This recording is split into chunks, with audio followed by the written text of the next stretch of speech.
ចឹងខេត្តកំពង់ធំគឺជាវិជាមណ្ឌលមួយនៅក្នុងការបង្កើតសួនឧស្សាហកម្មស្វាយចន្ទីជំរាបដែលគេមកលេងរាល់ថ្ងៃនេះដោយសារវិស័យកសិកម្មឬក៏វិស័យទេសចរគឺច្បាស់ណាស់គឺវិស័យទេសចរកសិកម្មបើគ្មានមនុស្សមានអ្នកណាទិញហូបទេ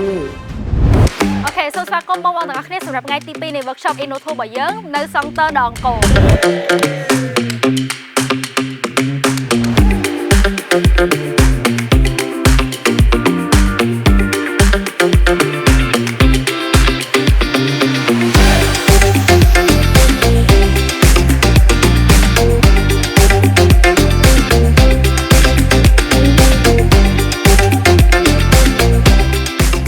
ខ្ញុំផ្នែកខាងបច្ចេកវិទ្យាបច្ចេកទេសលើគ្រឿងមេកានិកគ្រឿងម៉ាស៊ីនសម័យឃើញរូបភាពលើនៅ Winawon តែនវាតកម្មមួយនេះដាក់ម៉ាស៊ីនជំនួសដោយដៃអាចធ្វើបានលឿនធ្វើបានរហ័សជាងមុននិងកាត់ថយរៃដើមតែដោយសារ concept វាសិតរបៀបអញ្ចឹងគេអភិរក្សធ្វើដោយដៃតែសម្រាប់ខ្ញុំអ្នកបច្ចេកវិទ្យាមើលទៅគឺយើងមានរូបភាពសម័យមួយគឺអាចផលិតម៉ាស៊ីនបាន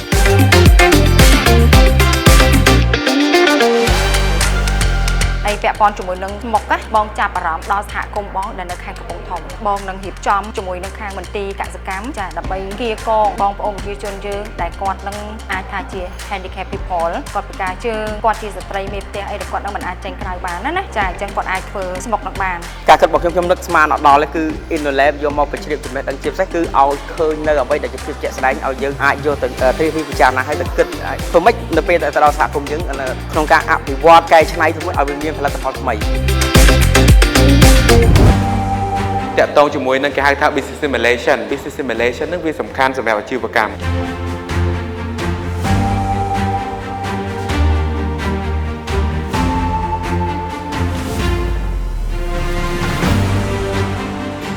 តើរដ្ឋាភិបាលអាចជួយជំរុញទីផ្សារឲ្យផលិតហ្នឹងចេញជាផលិតផលទៅយើងបានលក់ទូលំទូលាយនៅក្នុងខេត្តកំពង់ធំយើងឬក៏អាចឈានដល់ការនាំចេញបើសិនជាបងមានបញ្ហាតាក់ទងជាមួយទីផ្សារអាចតាក់ទងជាមួយនឹងមន្ទីរដែលពាក់ព័ន្ធដូចខ្ញុំរៀបរាប់ខាងលើបានខេត្តកំពង់ធំមានប្រព័ន្ធធារាសាស្ត្ររហូតដល់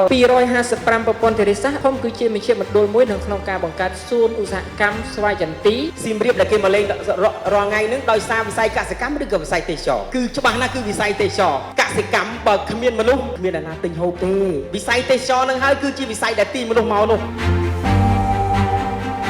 ចំពោះក្រុមខ្ញុំដែលអាចទទួលបានជាជំនះគឺទី1គឺយើងបានចែកគ្នានៅក្នុងការស្រាវជ្រាវអំពីទិន្នន័យទី2គឺយើងចែករំលែកទូនាទីគ្នានៅក្នុងការឆ្លើយក៏ដូចជានៅក្នុងការបត់បង្ហាញទិន្នន័យមួយដែលជាទិន្នន័យជាក់ស្ដែងកម្មវិធីមួយនេះខ្ញុំគិតថាជាមេរៀនមួយដែលខ្ញុំចងចាំទុកដើម្បីអភិវឌ្ឍនៅក្នុងក្រុមហ៊ុនឬក៏សម្រាប់សហគមន៍ផ្សេងៗនាទីចុងក្រោយដែលធ្វើឲ្យខ្ញុំដឹងថាអូនេះជាសកម្មភាពដ៏ច្បាស់ទាំងមួយដែលយើងគិតថាបច្ចុប្បន្នគឺមានបែបហ្នឹងហើយធ្វើឲ្យខ្ញុំរំពឹងទុកថាសកម្មភាពមួយនេះនឹងអាចមានអ្នកចូលរួមវគ្គក្រោយៗច្រើនជាងនេះទៅទៀតចា៎